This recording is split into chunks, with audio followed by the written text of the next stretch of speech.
Welcome back. क्या आपको पता था कि झांसी की रानी की वजह से ये इनकम टैक्स एग्जिस्ट करता है? नहीं, हम भी जब पढ़ते थे ना, ये हमें भी नहीं पता था। लेकिन आज मैं ये इंटरेस्टिंग कहानी आप लोगों के साथ शेयर करूंगी। आप लोगों को पता चलेगा इनकम टैक्स क्यों एग्जिस्ट करता है।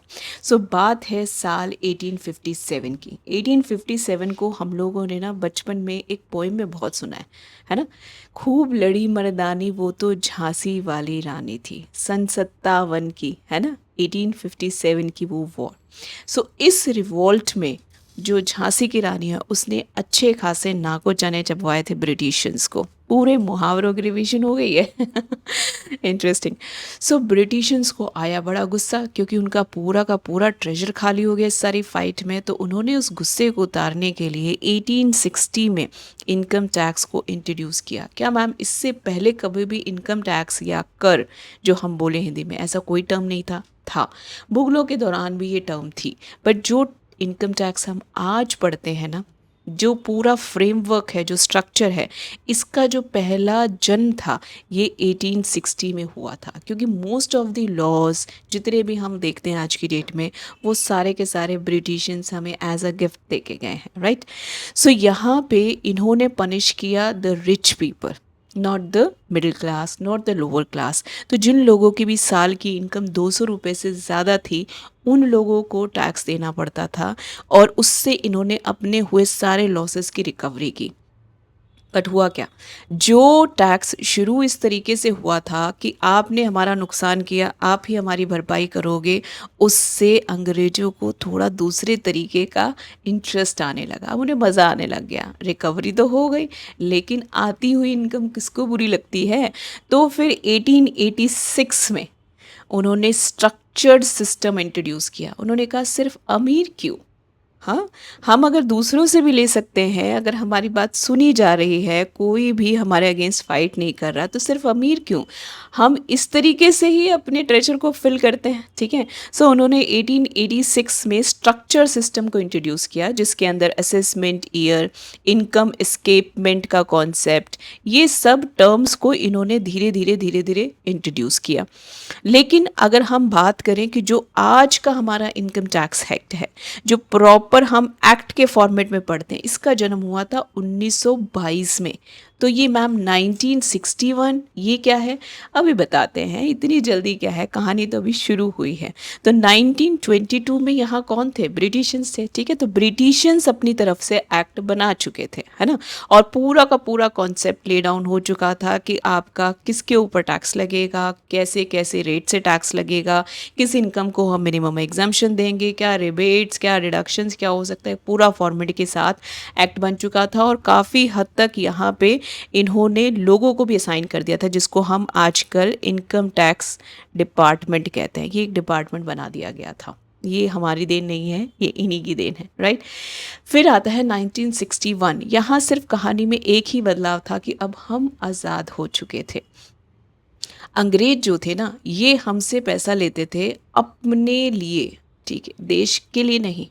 उनको अपनी वेल्थ बढ़ानी थी, देश को ग्रो नहीं करना था। इंडिया को वो कैसा छोड़ के गए? क्या भारत जो है वो पूरा डेवलप्ड नेशन हो गया था? नहीं, उन्होंने वो सारा पैसा ले लेके अपनी तिजोरियां फिल करी। बट 1961 में जब ये लोग भारत से गए, तो हम इकोनॉमिकली बहुत ज़्यादा बुरी हालत में थे। तो उस टाइम पे जो गवर्नेंस में लोग आए, उन लोगों को किस चीज़ की ज़रूरत थी? पैसे की ज़रूरत थी। क्योंकि उन्हें क्या करना था? उन्हें इस देश को वापस से अपने पैरों पे खड़ा करना था। उसके लिए इन्होंने भी इसी का सहारा लिया। उन्होंने कहा कि देखो, लोगों को आदत है टैक्स देने की, तो चलो इस लेगेसी को कैरी फॉरवर्ड करते हैं। और इन्होंने इस एक्ट को एज इट इज़ उठाया। कुछ कुछ सुना सुना सा लग रहा है ना? एज इट इज़ उठाया, और इसके आगे सिर्फ नाम चेंज करते हुए लगा दिया इनकम टैक्स एक्ट 1961। और इस दौरान से लेके इस दौरान के बीच में जितनी भी अमेंडमेंट्स हुई थे, जितने भी इश्यूज फेस हुए थे, उनको भी इन्होंने इनकम टैक्स का हिस्सा बना दिया। लेकिन ये 1961 में एक्ट बन के भी कहानी ख़त्म नहीं हुई। हर साल फाइनेंस एक्ट आता है, हर साल आता है, क्योंकि हर साल गवर्नमेंट को कुछ नया पता चलता है। अरे यार, हमें तो ये भी करना था, कैसे करें? तो फिर वो कुछ नया स्कीम तैयार करते हैं। कई बार मैं सोचती हूँ, शायद आप लोग भी सोचते हो, ये इनकम टैक्स जो हम पे कर रहे हैं ये कोई सिस्टम है या कोई स्कैम है हम लोगों को लूटने के लिए। लेकिन फिर देखते हैं तो भारत जहाँ खड़ा था जब आज़ाद हुआ था और आज का भारत हम देखते हैं तो हमें इसमें बहुत ड्रास्टिक चेंज आता है। ये आप और मैं इंडिविजुअली कभी भी नहीं कर पाते।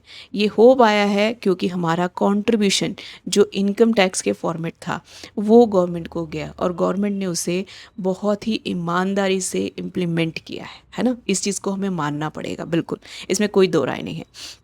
अब बात आती है इनकम टैक्स को ये अधिकार दिया किसने है। तो है ना, यहाँ एक खुराफाती सेक्शन है, सेक्शन 4। ये सेक्शन हटा दो इनकम टैक्स से, ना आप टैक्स पे करने के लिए लायबल हो ना मैं पे करने के लिए लायबल हूँ। ऐसा कैसे मैम? क्योंकि ये टैक्स कहता है भाई, ये सेक्शन कहता है कि टोटल इनकम जो है ना हर बंदे की वो टैक्स होगी। ये देखो, मीन्स अगर ये सेक्शन यहाँ से हट जाए ना और सारे सेक्शंस रह जाए इनकम टैक्स में तो भी ये हमसे कुछ नहीं ले सकते, क्योंकि चार्जिंग सेक्शन ही सेक्शन 4 है और इसी की बदौलत हम सब पे टैक्स की लायबिलिटी बनती है। लेकिन एक बात समझो, ये जो डेफिनेशन है ना इसमें थोड़ा सा प्रॉब्लम है। ये कहता है टैक्स चार्ज करो टोटल इनकम पे हर आदमी की, एवरी पर्सन। इसका मतलब देश की जो ग्रोथ हम प्रोस्पेक्ट कर रहे हैं ना, हमें लगता है हमारा देश 10 साल बाद वहाँ खड़ा होना चाहिए, उसके लिए इतने फंड्स की ज़रूरत पड़ेगी। ये बर्डन सेलेक्टिवली कुछ लोगों के कंधे पे नहीं होना चाहिए। आप लोगों को हैरानी होगी जान के कि अगर हम बात करें अंग्रेज़ों के टाइम की, तो अंग्रेज़ों के टाइम पे जो पहली बार टैक्स इंट्रोड्यूस हुआ था ना वो 2% था और उस टाइम पे जो इनकम थी ना वो सिर्फ़ और सिर्फ कितनी थी, 200 रुपये। मतलब साल का जो लोग 200 रुपये कमा रहे हैं ना वहाँ 2% का टैक्सेशन था। बट ये तो चलो अंग्रेज जो थे वो हमेशा से उनकी आदत रही है धीरे धीरे धीरे काटते हैं, वो एकदम झट से नहीं काटते। लेकिन आपको पता है भारत के लोगों ने एक पॉइंट ऑफ टाइम पे 97% टैक्स भी बियर किया है। यस, ये बहुत ही शॉकिंग है। लेकिन ये टैक्स भी भारत के लोगों ने दिया है। तो भारत के लोगों को ना ये एक मैकेनिज्म है एक्चुअली, ये जो टैक्सेशन सिस्टम है ना सारा, this is an mechanism to control कि जो मॉनेटरी एंगल है देश में, जो लोग पैसे कमा रहे हैं उस पैसे का सर्कुलेशन किसी के पास बहुत ज़्यादा किसी के पास बहुत कम ये ना हो के उसे एक प्रॉपर तरीके से मैनेज किया जाए। इस चीज़ का एक कंट्रोलिंग टूल है ये, ठीक है।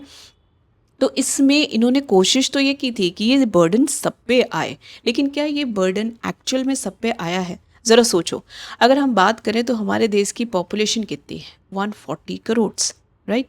इस 140 करोड़ में 7 करोड़ लोग ही सिर्फ रिटर्न फाइल करते हैं। आई एम सेइंग रिटर्न फाइल करते हैं, आई एम नॉट सेइंग टैक्स पे करते हैं, फाइल करते हैं। मीन्स या तो उनको रिफंड क्लेम करना होता है, या फिर वो अपने लॉसेस को हार्वेस्ट कर रहे होते हैं, या फिर किसी भी डॉक्यूमेंट्री रिक्वायरमेंट के लिए उनको चाहिए होता है।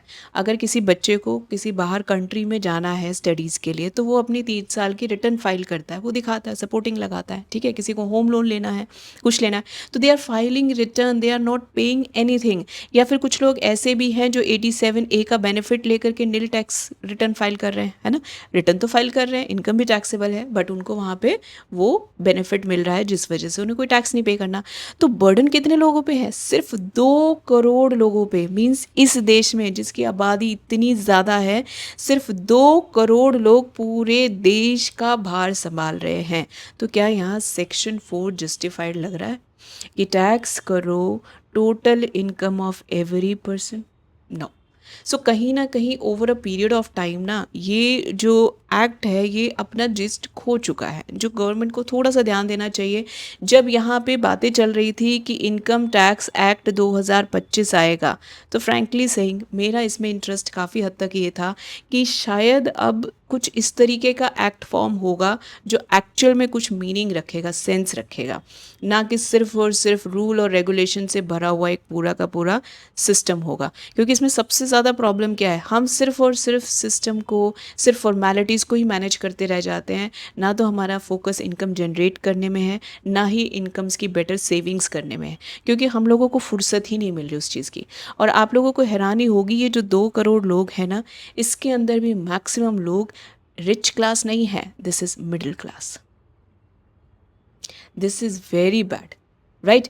एक रिच क्लास है, एक लोअर क्लास है। रिच क्लास को पूरा का पूरा डिपार्टमेंट दे हायर जो लोग उनकी टैक्स सेविंग्स करके देते हैं, जो पूरे पैसे को मैनेज करते हैं, ये लोग भी टैक्स के दायरे से काफ़ी हद तक बच जाते हैं।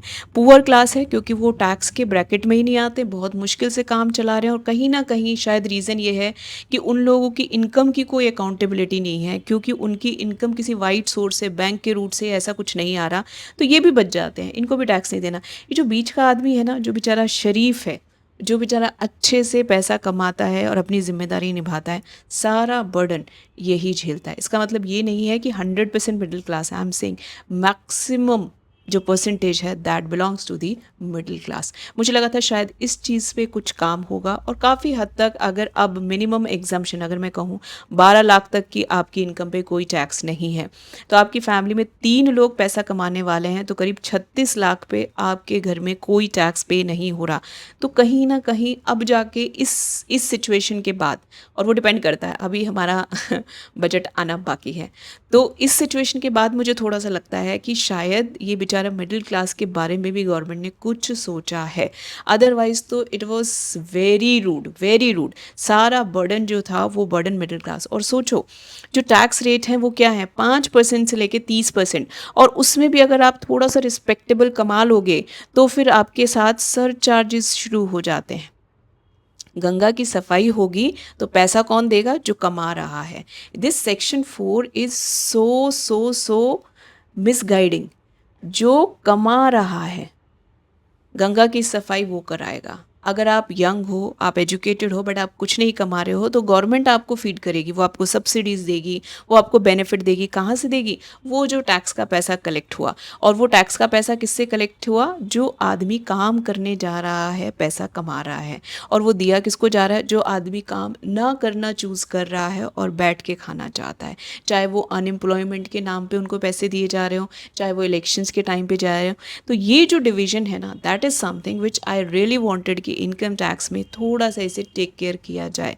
बट लेट्स सी, ये भी इन्होंने सेम सिनेरियो किया। एज आई सेड कि जो 1922 का एक्ट था वो एज इट इज़ नाम बदल के 1961 में आ गया। 1961 वाला एक्ट अब जितनी भी अमेंडमेंट्स थी उसको एक्ट का ही हिस्सा बना दिया गया। No more an amendment, no more explanations या फिर सब सेक्शंस, वो सेक्शंस के पार्ट बना के हमें सेक्शन इनकम टैक्स एक्ट 2025 दे दिया गया। इसमें सिर्फ और सिर्फ फैब्रिकेशन है, कोई भी रूल या किसी भी चीज़ में कोई मेजर छेड़खानी या बहुत बड़ा ट्रांसफॉर्मेशन नहीं है।